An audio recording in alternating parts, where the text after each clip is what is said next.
Hello everyone welcome back to our YouTube channel smart Odia पिला माने तुम मानकर दशम श्रेणी परीक्षा बहुत ही भलसे चली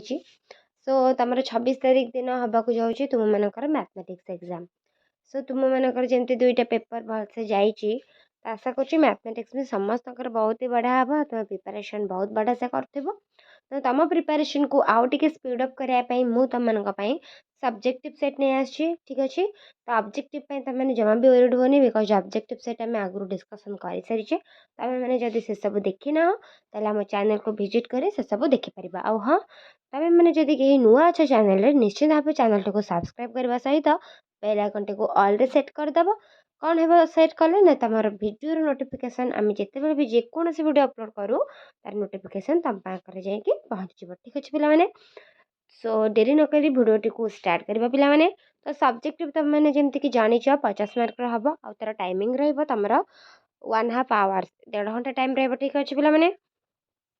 तो देखा कौन केमती सब्जेक्टिव क्वेश्चन आस तुम मानकर ठीक अच्छे पे तो आइडिया तुमको देवाई प्राक्ट भिडियो सेट आनी पे रियल बोली भाव ना यहाँ प्राक्ट केवल तुमको माने गोटे दवापाई कि आइडिया दवापाई कि यही टाइप आसो से आम सेट्र भिडियो करचु पे ठीक अच्छे एगुड़ा रियल क्वेश्चन बोली भावन तो चलो नेक्स्ट देखा क्वेश्चन सब कौन रही आम मानकर तो देख पे तुम प्रथम 1 नंबर आई रे देइछि एक्स वाई 3 4 -5 -6 बिंदु त्रय 3टा बिंदु एक रेखीय हेले प्रमाण कर जे 5x - 4y + 1 = 0 तो तुमको 3टा बिंदु देती से गोटे एक रेखार रही तो तुमको प्रमाण करा पड़ो जहाँकि 5 मार्क्स रही यहाँ कर कि गोटे समबाहु त्रिभुजर दुई शीर्ष बिंदुर स्थानांक हूँ 0 3 4 3 तार तृतीय शीर्ष बिंदुर स्थानांक केते तो तुम यहाँ कर बोथ दीटा भितर गोटे कर जोटा कि 5 मार्क्स रही नेक्स्ट जीवा तो पे नेक्स्ट क्वेश्चन देख नेक्स्ट क्वेश्चन तुम डबल आई रे निम्न सारणी अंतर्भुक्त तथ्यावली माध्यमान तुम 50 देती बारंबारता गुड़िकर समष्टि दे 120 तो F1 F2 निर्णय करा पड़ो तो जहाँकि 5 मार्क्स रही ठीक अच्छे ये F1 ये F2 तो तार भैल्यू तुमको बाहर करा पड़ो तार तुम कौन कर x1 x2 x3 प्रभृति n संख्यक लब्धांकर माध्यमान तुमको कैपिटल M देछि तो जदि summation of I = 1 up to n xi - 5 = 60 एवं summation of I = 1 up to n xi - 8 = 24 तेबे n आउ कैपिटल M रे मान स्थिर कर एटा तुम कर से 5 मार्क ही अच्छे दीटा भितर तुमको जोटा तुमको कंफर्टेबल लगे जो थे तुम माने भावुच कि तुम बेटर आंसर दे पार तुम से हिं कर ठीक अच्छे तो 2 नंबर आई देख पे मैंने के मूल्य निम्न सह समीकरण द्वय असंगत हेब के मूल्य x - y - 2 = 0 6x - 2y - 3 = 0 तो यहाँ कर जहाँकि 5 मार्क रही किंबा तारे तुम कौन कर द्विघात सूत्र प्रयोग कर निम्न समीकरण मूल निर्णय कर a × x² + 1 = x × a² + 1 मूलटा ठीक अच्छे पे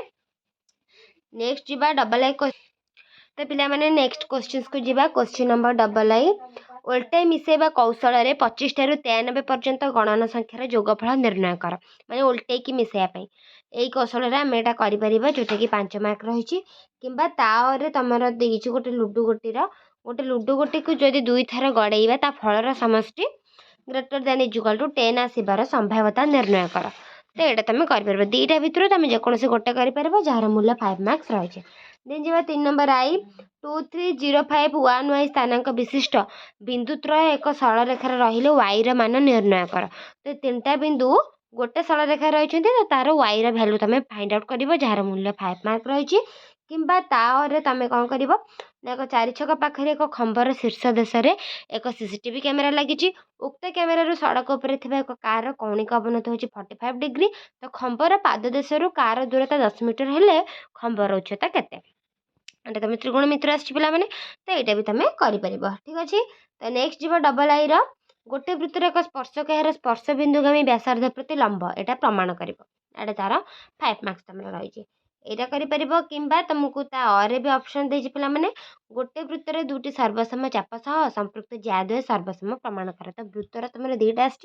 जो 2टा भितर गोटे कर 5 मार्क रही देन जी 4 नंबर आई उक्त चित्र रे गोटे सरलरेखा दुईटी एक कैन्द्रिक वृत्त S1 S2 को यथाक्रमे SCD और B बिंदु छेद कर तो गोटे सरलरेखा माने S1 वृत्त S2 वृत्त को ए बी सी डी बिंदु छेद कर प्रमाण करा पड़ो एसीटा हूँ डीबी सहित सामान ठीक अच्छे तो यहाँ तुम 5 मार्क्स आसो कि तुम कौन कर दत्त चित्र रे त्रिभुज एबीसी एक समकोण यही कोणटा तुम समकोण तो PQRS एक आयत चित्र यहाँ तुम गोटे कौन आयत चित्र प्रमाण करा पड़ो त्रिभुज एबीएस कौन ना सदृश हम त्रिभुज QCR सदृश त्रिभुज PQB सदृश त्रिभुज SCB तो APS यही त्रिभुजटा QCR यही त्रिभुज सहित सदृश हम आउ PQB त्रिभुजटा कौ त्रिभुज सहित सदृश हम SCB ठीक अच्छे तो तुमको यहाँ प्रमाण करा पड़े तापर जी पे नेक्स्ट तुम परिमितिर आसी खंडे तार को समबाहु त्रिभुजाकृति कले त्रिभुजर क्षेत्रफल 1936 √3 वर्गमीटर हुए तो उक्त त्रिभुजर परिसीमा समान परिधि वृत्तटर व्यास केते हम तुमको ये तुमको माने हिंट्स देछि पाटा हूँ तुम 22/7 तो ताको नहीं तुम यहाँ सॉल्व कर जार मूल्य 4 मार्क रही नेक्स्ट क्वेश्चन से परिमितिर एक कोण उच्चता यार भूमि व्यासर अनुपात 2:3 एवं यार वक्र उच्चता हूँ 20 सेंटीमीटर तार यार घनफल निर्णय कर ठीक अच्छे पे तो नेक्स्ट जा त्रिकोणमिति त्रिभुज sorry A plus B plus C हूँ 180 डिग्री तो प्रमाण करा पड़ो cot A into cot B plus cot B into cot C plus cot C into cot A equal to 1 तुमको प्रमाण कर जोटा कि हूँ 5 मार्क्स नचे तुम आउ गोटे कौन कर ना त्रिभुज एबीसी प्रमाण कर cos A plus B plus sine C equal to sine A plus B minus cos C यहाँ भी तुमको प्रमाण करा अच्छे ठीक अच्छे पे नेक्स्ट जी डबल आई तुमको अंकन देती 6 सेंटीमीटर व्यास विशिष्ट गोटे वृत्तांकन कर वृत्तर बहिस्थ पी एक बिंदु चिन्हट कर जेपरिक वृत्तर जो बिंदु पी ठार निकटतम ताठार पी ठार दूरता 4.5 सेंटीमीटर तो पी बिंदु वृत्त स्पर्शक खंड अंकन कर दैर्घ्य मापिकी लिख जोटा कि 5 मार्क्स रही ठीक अच्छे कि तुम कौन कर ना 8 सेंटीमीटर विशिष्ट एक वृत्तर एक समकोणी समद्विबाहु त्रिभुज परिलिखन कर परिलिखन माने ता बाहर कर गोटे 8 सेंटीमीटर व्यास कि व्यासार्ध सहित किसी मेनसन नहीं वृत्त करदेव ता समकोणी समद्विबाहु त्रिभुज तार बाहर ताको परिलिखन कर ठीक अच्छे तो यहाँ तुम सब्जेक्टिव सेट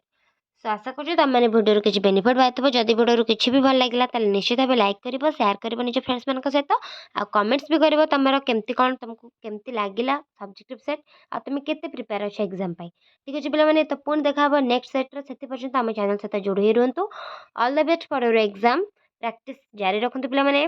थैंक यू जय जगन्नाथ।